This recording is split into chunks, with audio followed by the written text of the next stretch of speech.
Chacon, c'est une équipe extrêmement jeune, on peut dire, qui a les capacités de grandir encore, de progresser encore et de s'affirmer comme une des meilleures du monde dans les prochaines saisons.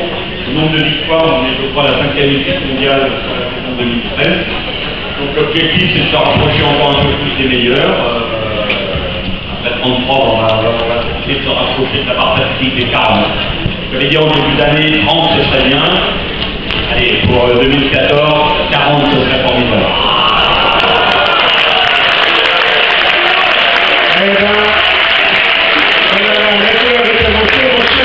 Thierry, je suppose que vous avez...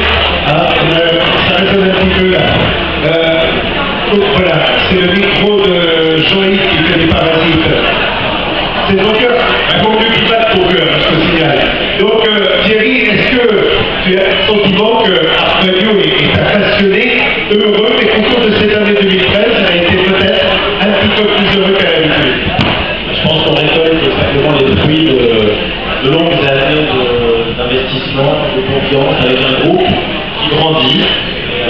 Là, on est en passe de récolter les fruits de 17 ans d'implication dans le vélo avec des talents qui vont encore plus taper dans les années qui viennent. Donc, je suis enthousiaste et impatient de voir la suite. Et on est tous. Une équipe, c'est vrai, des corps qui grandissent. Je ne sais pas si vous avez écouté l'art que j'ai dit il y a un instant, c'est une équipe jeune en devenir. Il va y avoir un an de plus en 2014 pour eux comme pour nous. Ça va donc être une année de maturité supplémentaire qui va amener l'éclosion de jeunes et talents. Je suis le parti de Doc, on dit dans le jargon que je gratte de la place. J'ai envie d'être sur la ligne de départ de la prochaine saison parce que je pense qu'on va faire fort. On va faire fort. On va accueillir justement cette équipe 2014 avec les trois qui la composent sans ordre préférentiel. On va prendre par ordre alphabétique et ensuite nous accueillerons les petits nouveaux qui vont donc prendre la place de certains qui se sont retirés. Je souhaite évidemment une bonne retraite à Sandy Cazard qui a gagné des prix qui a été brillant sur les Tours de France et sur les Tours d'Italie. Un bel exemple, Sandy Cazard, qui a fait toute sa carrière à la Française des Jeux. Il a démarré à la Française des Jeux, il a fait toute sa carrière avec nous. Il est un jeune retraité puisqu'il va faire sa dernière épreuve de couleur dans une semaine. Si vous êtes normand, je vous invite à prendre la deuxième manche du challenge national de cyclo-cross. C'est un info, vous pourrez applaudir Sandy Cazard, le couleur de la Française des Jeux. Voilà, c'est un très bon pays. Justement, j'ai l'organisateur cet après-midi. Il m'a dit que je serais heureux que Marc Caillot vienne. Ah, on va le lui confirmer cela. Alors, on va les accueillir par ordre alphabétique. On va commencer tout d'abord par celui qui est un remarquable champion pilote, par des leaders, et c'est un équipier exceptionnel. Je vous propose d'applaudir William Bonnet qui nous rejoint maintenant. Non, ça c'est Joël Danoé, il est technicien comme moi je suis cuisinier, donc on se dit pas. Voilà, normalement ça doit marcher. Faire une belle performance sur variabilité, c'est un objectif, je pense que c'est dans mes corps. Après, de l'année, c'est un rôle d'équipier pour Arnaud, la CR, si j'ai eu une chance C'est un peu comme ça, c'est 4 d'or, parce qu'on t'a vu gagner au Grand Prix de la Somme, t'avais gagné à Isère, pendant quelques mois, mais c'est une région qui t'inspire bien. Oui, d'abord je suis Picard, enfin d'adoption, mais donc forcément les courses du Nord, les Flandres, le Belge, forcément ça m'a plaisir. C'est tout à fait. Ce sera 3 jours avant l'anniversaire de Marc. À 4 jours, oui. C'est Boulinor qui est du 15 et Marc qui est du 16. C'est la loi. Donc 4 jours avant son anniversaire, l'impression que ce sera un cadeau d'anniversaire. Si tu réussissais à comparer, on lui souhaite encore l'applaudir. William Bonnet, qui nous a rejoint. J'étais belge, j'ai voulu l'apprendre. C'était tout un bordel, entre guillemets. Et voilà, maintenant je suis que belge, je ne peux plus devenir français. Oh, Je viens de l'être. et c'est mieux. Pour certaines choses, oui. Voilà, d'accord. Alors on va faire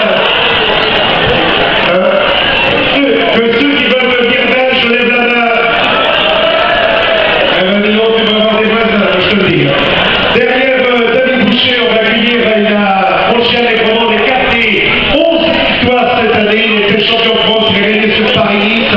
Malchaussement le lendemain, mais une saison pleine. On applaudit Nasser Bouhani qui nous rejoint. Et il a gagné à Pékin, il a gagné à la tarte, il a gagné 3 étapes. Et il a su rebondir, ce qui démontre un certain opérateur. Effectivement, alors il y a un an de ça, on était sur un score de 5 ou 6 victoires. 7. Fin 2012, on était à 7. Là, on est passé à 11. Donc, on va mettre la barre à 15. On a qu'à en train de se dire si j'avais su, j'aurais répondu. Hein. Et tu relèves le défi? Non, c'est oui ou non? Super. Tu vois bien que en Normandie, toi. Donc, voilà, Nasser, vous pouvez l'encourager pour qu'il arrive au 15 victoires. Et derrière, il y en a un autre qui a envie de réaliser sûrement le même défi. Il a été champion du monde dans la catégorie espoir. Il a gagné les 4 jours de Dunkerque avec 3 victoires d'étape. Et il a 10 victoires cette année. On accueille Arnaud Denard, champion du monde dans la catégorie espoir. 20 d'étapes automotrices, 20 aux 4 jours de Dunkerque. Il a gagné à Denard, il a gagné à Isberg. Il a fait un sans faute sur les routes du Nord. Pour la petite histoire, si on ajoute la victoire de Nasser à Fourny, il y a une seule course du Nord qui nous a échappé. Une seule. Paris-Roubaix. Ouais. Entendu, Arnaud? Alors, c'était pas compliqué pour lui là-bas, on en a la même hauteur. On était de 5, on est passé à 10, et maintenant on passe à 15. C'est une progression logique, 5 fois 3, 15. T'as fait le même calcul que toi, Arnaud? Non, mais je suis pas trop d'accord, je pense qu'il faut maintenant viser de la qualité plutôt que la quantité. Et pour, j'aime bien quand le compteur tourne. Et je tiens à dire, viser la qualité, c'est quand même pas mal. Non mais alors les gars, la qualité, pas de problème. Ouais. Comme cette année on a gagné toutes les courses du Nord, sauf une. Non, on va quand même continuer à gagner quelques-unes dans le Nord. Mais on en rajoute une au-dessus. C'est-à-dire que si tu gagnes, non, je dis rien, si tu gagnes celle à laquelle ils pensent, on t'exonère de 5 autres. Ça te va comme ça? Ouais, tu as intérêt à être d'accord avec nous, moi je te dis. Voilà, on applaudit encore Arnaud Denard. Donc, super pour les 4 jours de Dunkerque. Nous allons accueillir maintenant Michael Delage, qui va nous rejoindre. Michael Delage, il a brillé lui aussi.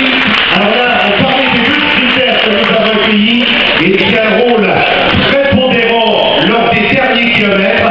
On rappelle qu'il avait connu le podium au championnat de France, il a connu également à Saint-Sébastien, il a gagné cette année la route Tourangelle, et c'est véritablement ce qu'on appelle une valeur sûre dans une équipe. Des entraîneurs de football et de Nitroche qui est avec nous ce soir le dira, il y a des joueurs sur lesquels on peut compter sans régulier, celui-là au niveau cyclisme en état. Oui, il est là pour emmener les sprints et il pense à emmener un sprint à la route Tourangelle et s'est emmené tout seul. J'ai emmené tout seul. Quel effet que ça fait de s'emmener tout seul? À vrai dire, j'ai moins de deux. Bien aidé. Qu'est-ce qui t'a aidé? Un peu tous les équipiers qui étaient au départ, mais en particulier un des plus gros rouleurs de l'équipe, Kenny Ellison, et Jérémy Lavoie.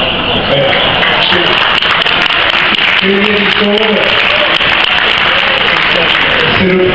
c'est le Schwarzenegger de Trépoche. Et c'est justement lui que nous allons accueillir maintenant. Et il a gagné cette superbe étape sur les routes du Tour d'Espagne au sommet de l'Angliru. Kenny Ellison, superbe sur les routes de la Vuelta avec un exploit exceptionnel. A réalisé ce jour-là, a fait du bonheur. Bravo Kenny. Moi je l'ai vu gagner au Portugalio. Ouais. Il avait gagné la Polynormande. Voilà, il avait gagné la Polynormande presque. Pardon? Il fallait que je la fasse, mais je peux pas que ce soit moi qui fasse. Voilà. Ça a été très bien fait. Je crois que l'exploit qu'il a réalisé sur les routes d'Espagne, innovation exceptionnelle. Kenny Ellison qui nous rejoint. L'Angliru. Ça, on ne va pas détailler évidemment les jours heureux, mais je pense que ce jour-là est un jour véritablement fort. Bah oui, tu sais, parfois je prends la télévision, mon canapé à la maison. Et j'étais avec ma femme, et on va pouvoir vous confirmer ce que je vais vous raconter, et un piston. Et puis, on regardait donc l'étape de la Vuelta. Et là, il y avait une trentaine de mecs échappés, je vois la composition du groupe, du hop, hop, on ne sait jamais. Et puis on arrive dans le premier salut, et puis il y a l'Italien, qui s'appelle, qui était chez Astana, Tiralongo, qui attaque. Vous savez, ça commence à être le Tour d'Espagne, c'est très bien filmé. Tiralongo attaque, et d'un coup, un petit bleu qui arrive. Là, et là, l'autre, il a commencé à se poser des questions, vous savez, les cours historiques, l'un autour de l'autre. Et Tiralongo, il a fait le tour, enfin, il tournait autour de toi, là, quand il travaillait, et il regarde Delphine, et il s'est dit, je suis dans la merde. Comment je vais m'en débarrasser dans l'environ? Et après, il y avait une brouillard, on ne savait plus où était le peloton, il n'y avait plus d'écart. Thierry Bricot était en panique dans la voiture, il essayait de m'appeler, mais ça passait pas toujours bien, il essayait de me donner des écarts, je voyais quelque chose à la télé. Jackie Laurent faisait la même chose sur son écran depuis son poste de commentateur. Et puis le début de l'ascension derrière, ça extramait, les écarts étaient toujours diminués, mais ça restait plus que bien. Et puis d'un seul coup, ils se sont mis une bonne peignée en tête du peloton, où il y avait Thibaut. Et puis d'un seul coup, il y a eu un petit temps d'arrêt. Et là, l'écart a regrandi de nouveau. Et là, on a commencé à... Avant, j'étais assis dans le canapé. Tranquillement. Là, un seul élan, nous nous sommes levés. Nous nous sommes levés. Ma femme et mon fils, et même le fiston, c'était il y a 3 ans, mais il y a quand même à 4 ans qu'il se passait quelque chose. Et les hectomètres, puis les kilomètres ont défilé. On était toujours dans le brouillard. Thierry Bricot essayait toujours de me joindre. J'essayais de l'appeler. J'avais des potes qui appelaient, mais on allait gagner et tout. J'y arrête, j'ai appelé Thierry Bricot qui essayait de me joindre pour lui donner des écarts. J'essayais tant bien que mal de faire des pointages sur les bornes, enfin, vous savez, les panneaux kilométriques pour défiler, mais on ne voyait pas toujours. Mais je sentais que c'était bon. Et Jackie Laurent, autre Mayennais, qui commence l'e-sport ou le sport. Commençait à penser que ça pouvait être bon. Et puis là, devant la télé, debout sur le canapé presque, on a explosé dans les derniers hectomètres parce que Kenny n'y croyait pas. Au moment où il s'est retourné, il dit je ne vais pas y arriver, ça ne va pas le faire. Et puis il a passé la ligne, il a gagné, il a levé les bras, et le clou du spectacle, c'est pas qu'il a fait son interview en anglais. Voilà. Le clou du spectacle, 2 choses. Le canapé des avions qui a été changé depuis. Et la victoire de Kenny, tu viens d'entendre, mais tu avais déjà tenu ces propos? Non. Tu pensais pas que ça avait l'exclusivité pour vous? Ouais. Tu pensais pas, surtout ne pas répéter. Tu pensais pas que tu allais mettre ton manager dans un état pareil? Je suis sûr que tu as envie de recommencer. Ouais. Ouais. Alors, cette étape face à Tiralongo, qui est un autre métier, hein. Mais qu'est-ce que tu dis? Tu y as cru dès où tu as dit que tu t'es dit je vais pas le faire? Quels étaient tes sentiments? Non, je sais pas trop, on s'est jamais vraiment si ça va le faire. Donc, ça l'a fait? Ouais, mais moi je crois que tu es toujours confiant, toi. Ouais, j'ai vraiment une grosse confiance en moi. Ouais. Je voulais te l'entendre dire. Raconter un peu l'histoire. C'est qu'en fait, il a attaqué Tiralongo quand il a vu qu'il y avait beaucoup de monde sur le bord de la route, ça l'a excité. T'es excité par le public? Ça m'excite. Le public féminin ou... Public masculin, on va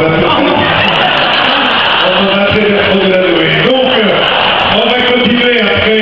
Quelle édition que vous pouvez applaudir encore très très fort.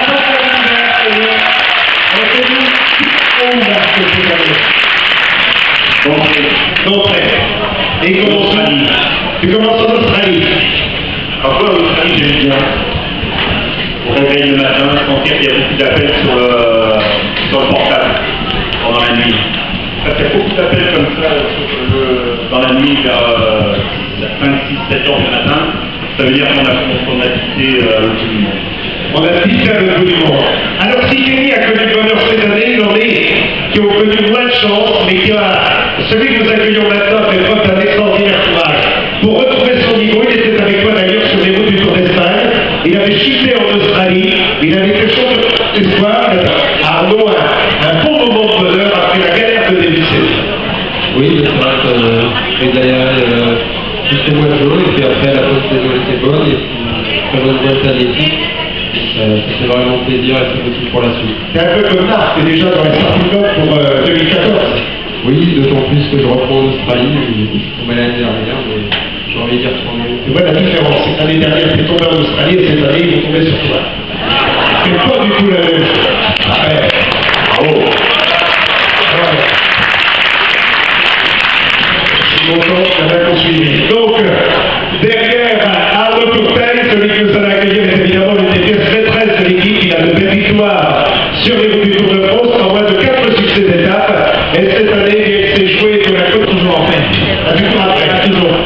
Alors quand la saison 2013, la victoire dans Paris-Camembert, d'autres performances au niveau de l'équipe, est-ce que quand les années passent, on a moins un rôle de leader et plus un rôle de capitaine de route, ou finalement on a toujours la même passion à la même indication? J'aurais dû gagner, mais voilà, comme on voit la jeunesse qui arrive, les jeunes qui font bon temps permanent aussi, donc forcément on a envie de les aider et de leur montrer le chemin. Merci. Et il peut montrer le chemin. C'est vrai que le talent est notre scène. Merci à Pierre Rigaud qui est avec nous, celui que nous allons accueillir maintenant. Ouais. Muriel Fischer, vous voyez que. Voilà. Bonjour Muriel. En 1998, France 3, Brésil 0. Ils s'en foutent, ils pas foutent. Ça monte à 15 ans. Voilà. Alors, il parle bien français, Muriel. Alors, ton intégration, ton arrivée dans l'équipe FDJ, le bilan de ta première année avec Marc Madiot. Je suis vraiment content de jouer en belle équipe, et vraiment en belle jambe. Ouais. Je suis vraiment content de travailler. Alors, Muriel, nous Français, on trouve les Brésiliennes très belles. Comment trouves-tu les Françaises? Très bien, on a compris. Pardon? Il y a une italienne. C'est la réponse.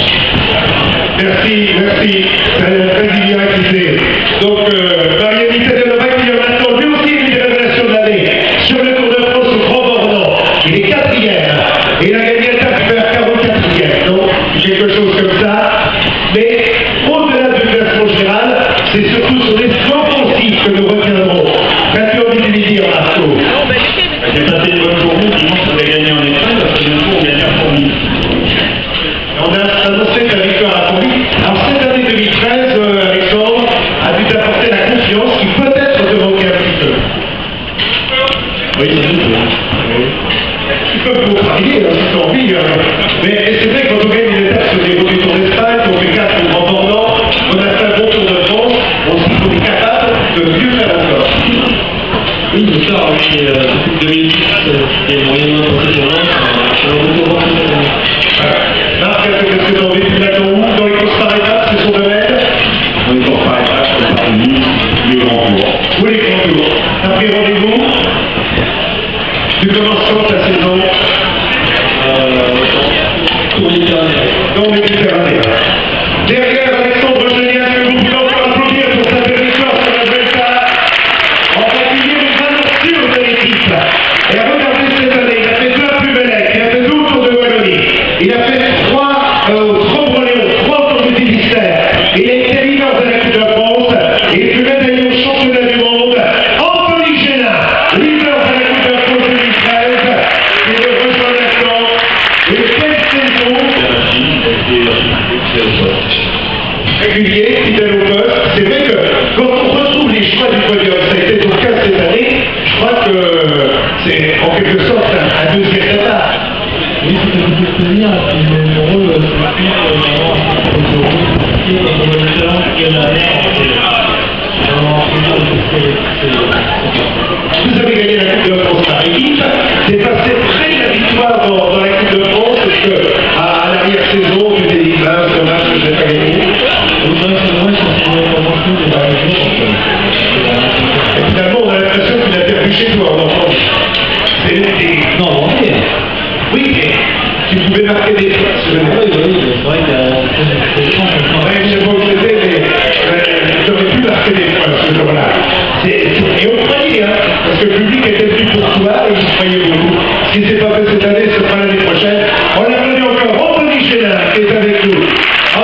championnats de France, il a connu un peu bien. Il n'est pas au championnat régional, non? Alors, mon père, Il sera Flamanville, et d'ailleurs c'est le vainqueur de Flamanville, qui m'a demandé l'année dernière. Alors Arnold, s'il devait tirer un bilan sur ta saison, est-ce que tu reviendrais? C'est plutôt bilan Bilan d'équipe, 33 victoires, plus le titre de champion de France, 34 victoires, merci d'applaudir encore Arnold Chalzot, son match au dans Paris-Roubaix, là où il espérait beaucoup, et Paris-Roubaix, il y a, en quelque sorte, ça a été la mauvaise paix dans son année 2013, parce qu'on disait, la Danius, il va... Les deux années d'affilée que c'est la fois ça m'a roulé. Il a dit le premier tour, il a dit la chute, après pour la réseau. Donc je pense que pour les deux autres précédemment, on peut équipier la confiance, on a arrivé jusqu'à la fin. Donc c'est comme William Bonnet, tu as envie d'être sur Paris-Roubaix 2014. Oui, je vais dans une super équipe à Paris-Roubaix. Je pense que c'est les formations et c'est un peu plus réussi. Eh bien, vous le souhaite. Merci de l'applaudir encore. Mathieu Ladanius. Sa saison 2013, il a trouvé de la tranquillité, de la sérénité. Il a bien trouvé sa place dans l'équipe et au-delà des classiques, est devenu un élément indispensable dans la préparation des filles. Voilà. Alors non seulement c'est l'homme de classique, mais c'est dans un rôle de préparation au niveau des scripts. C'est un rôle que tu faisais déjà auparavant que un rôle nouveau. Non, moi je suis revenu après une période un peu compliquée. Je suis revenu avec dans un groupe très fort. On est une très bonne équipe, on est des coureurs, des collègues et aussi des amis, on s'entend très très bien. Il y a une partie de la saison qui m'intéresse plus particulièrement avec les classiques.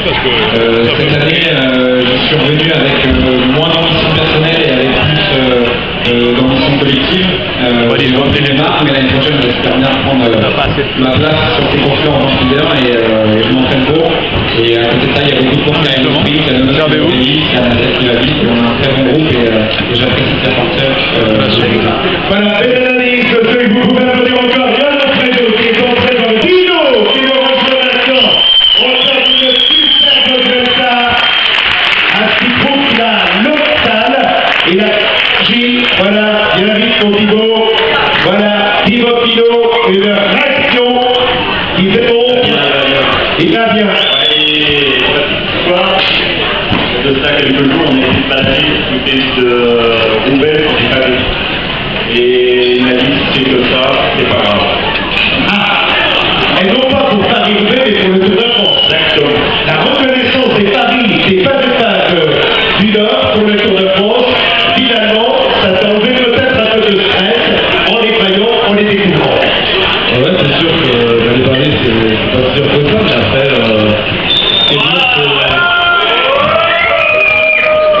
c'est dur sur l'approche, c'est le peloton, c'est sûr qu'en groupe, en groupe de 6, c'est aussi, mais après, dans le peloton, Voilà, dans le peloton, c'est différent, dans tous les cas, c'est parti optimisé un petit peu. oui, c'est super. Voilà, merci.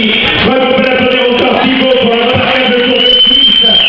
Et Volta, derrière lui, on va accueillir, et il nous vient de Lorraine. Et très près d'un top 5, il a fait son maillot tricolore Arnaud Saber l'autre jour, le célèbre humoriste. Il est là, champion de France 2013, Arthur Michaud, sur le podium. Voilà, bonsoir Arthur, alors le Tour du Var, un bon championnat du monde, bien présent dans le final avec les meilleurs, un excellent Tour de Lombardie. Marc, qu'as-tu envie de lui dire? Il a gagné 2 fois cette année. Il peut en gagner plus. Les deux, on va passer à 5. Ouais. T'as entendu? Martial, c'est pas très content, c'est de parler. Martial est pas content du Tour de Lombardie. Non, je sais pas ce que j'ai dit. Non, j'ai dit que tu avais fait 12e et que tu n'étais pas passé loin du top 5. Les dernières, tu t'es trompé de ligne. Ouais. C'est moi, ça. Ouais. Il est où Martial Gaillon? Il est où Martial? S'il dort, on ne le réveillez pas. Bonsoir Martial. Oui, bien nous rejoindre tout à l'heure d'ailleurs. Alors Arthur, donc une belle saison, 2 belles victoires. marche, championnat de France, Tour du Haut-Var entre autres, un beau championnat du monde, un Tour de Lombardie. Quand tu as fait la performance que tu as réalisée au championnat du monde, tu te dis dommage que la saison se termine. Bah oui, parce que je fais une belle performance sur Lombardie après, donc ça me donne envie de continuer. Et, bon, ça va se reposer aussi, et puis un peu vite, voilà, ça va vite venir. Alors on sait qu'Arnaud de sa mère, l'humoriste, est un passionné de vélo. T'es allé voir son spectacle, c'est comment? Bah, c'était super, on s'est régalé, c'est un super artiste, et on a passé vraiment un bon moment. Et voilà, c'est des petits moments comme ça en hiver qui font que.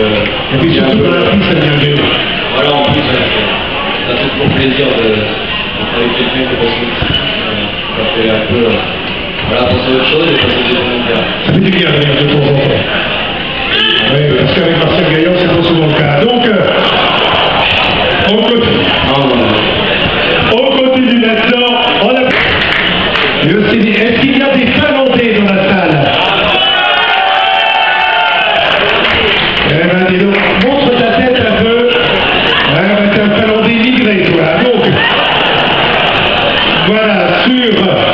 Alors, mon cher, il y a un Finlandais là-bas, le Finlandais. Voilà, très bien. C'est vrai? Ouais. Je pense que je vais y venir la soirée. Ouais, tu vas le voir. Alors aussi, donc, dans cette équipe, c'est le seul Finlandais. Est-ce qu'il y a des... Oui, combien d'années? Qui est revenu. Début 2005, ouais. T'es parti voir ailleurs, tu t'es dit c'est pas terrible, je reviens. C'est ça, exactement. Non mais attends, il a été joué au loto-piège. Ah, d'accord, il a vu que ça rapportait moins que l'auto français, voilà. Il y a des courses en Finlande. Quelques-uns, oui. Ouais. Ce que tu vois, par exemple, est-ce que tu as envie de dire à Marc, tiens, il y a un jeune coureur finlandais qui est actuellement un grand espoir et qui est capable de réaliser quelque chose? Bah, j'espère que dans quelques années, oui, mais pour l'instant, ouais. Un tour de Finlande, mais bon. Il y a quelques courses un jour, mais pas Pas par étape. par étape, pour l'instant. Qu'est-ce qui a fait que toi, Finlandais, tu deviennes grand cycliste? C'est une bonne question, hein. Parce que c'est grâce à l'Eurosport, on a pu après, amuser en VTT, et voilà, c'est parti. Pas connu Karim Irenainen. Si, je l'ai connu, ouais. On a fait ensemble le championnat du monde cette année, le DS pour l'équipe nationale. Tu ne te rappelles pas de lui comme coureur? Non, un petit peu, mais pas. Mais tu sais, c'est aussi vieux que Marc Madio, donc ça compte quand même. Et... T'as connu Marc Madio comme coureur? Oui. Oui, merci. Merci, c'est spontané. Merci d'applaudir. Donc, Jussi Ykkönen. Merci Jussi. Vous n'êtes jamais allé courir en Finlande. Vous n'êtes jamais allé courir en Finlande, l'équipe. C'est un beau cadeau, hein, s'il y avait une belle course. Mais il faut être en catégorie, hors classe. Ouais, mais chaud. Ouais, c'est vrai. Il y a combien de jours de soleil par an en Finlande, Jussi? Combien de jours de soleil en Finlande par an? 3, merci. Donc, derrière... C'est chez notre voisin de palier. Oui. C'est-à-dire plus de l'autre côté de la frontière de la Mayenne et du Maine-et-Loire, qui est en Vendée. Voilà, il avait traversé les deux rivières à la nage pour rejoindre alors le retour. Tu as retrouvé tous tes coéquipiers, c'est le premier stage qu'il y a eu en ce moment. Oui, Mais tu connaissais déjà tout le monde. je connais une grande partie de l'équipe, pendant la classe. Maintenant, j'ai découvert à la troisième année en deuxième France avec eux, auquel je vais essayer de porter tout ce que j'ai appris dans ma carrière. Je crois que tu es bien organisé, tu es bien avec ton coiffeur personnel. Il peut partir en vacances 3 mois, là, si. Donc, t'attends quoi de Sébastien, mon cher Marc? Il emmène les sprints. Qui emmène les sprints? C'est ce que tu as envie de faire.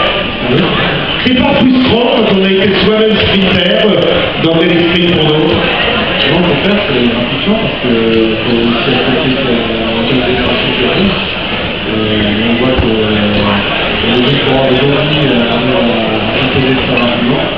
Il y a l'évolution aussi du cyclisme, c'est très bien. Et il faut savoir aussi trouver sa place dans le milieu.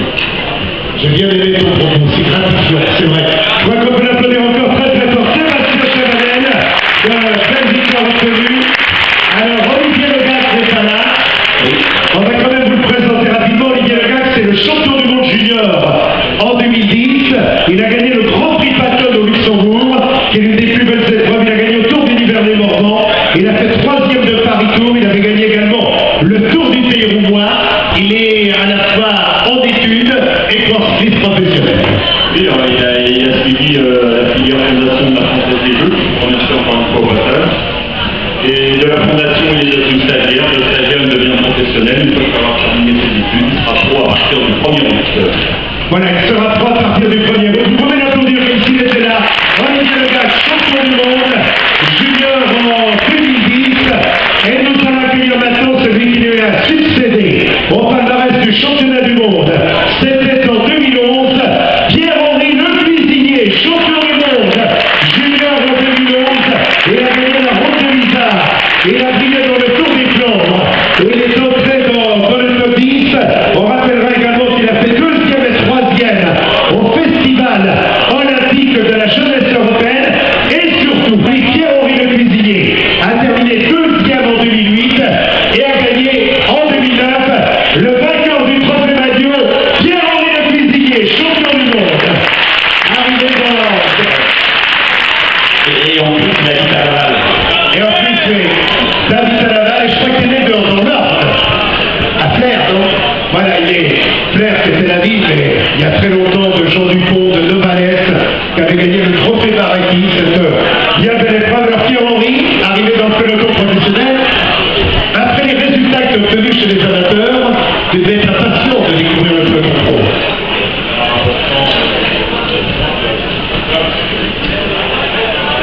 Je dirais pas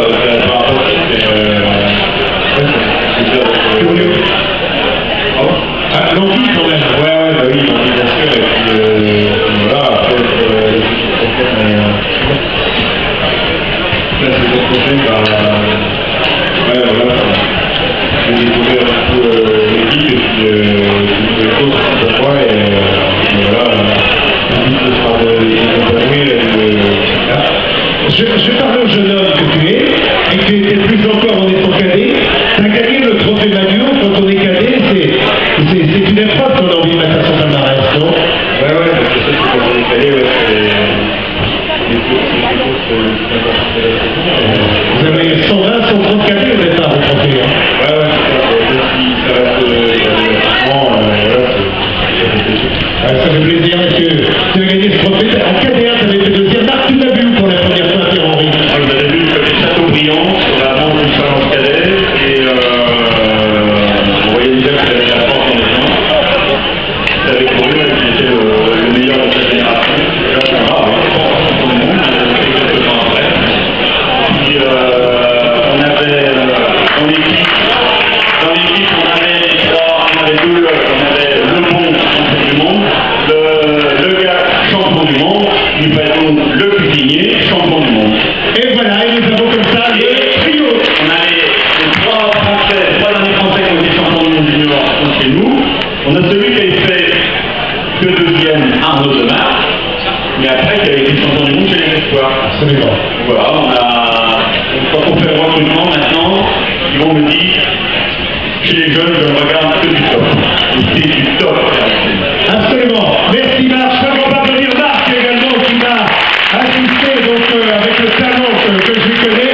On va demander à tous les clans de venir devant nous. Voilà, revenez s'il vous plaît. Et on va accueillir les directeurs sportifs. Alors, les directeurs sportifs. Les amis de mon direct qui viennent de nous rejoindre. Voilà, Patrick Gagné est arrivé. Et Gagné à la Française du jeu, c'est normal. Tu chantes, Jean-Yves? Moi je vais lancer, mais après je vais demander comment on est chanter, parce que moi alors là ça va être nul. Nul. Mais on est tous là, voilà. Donc je vais demander à Johan de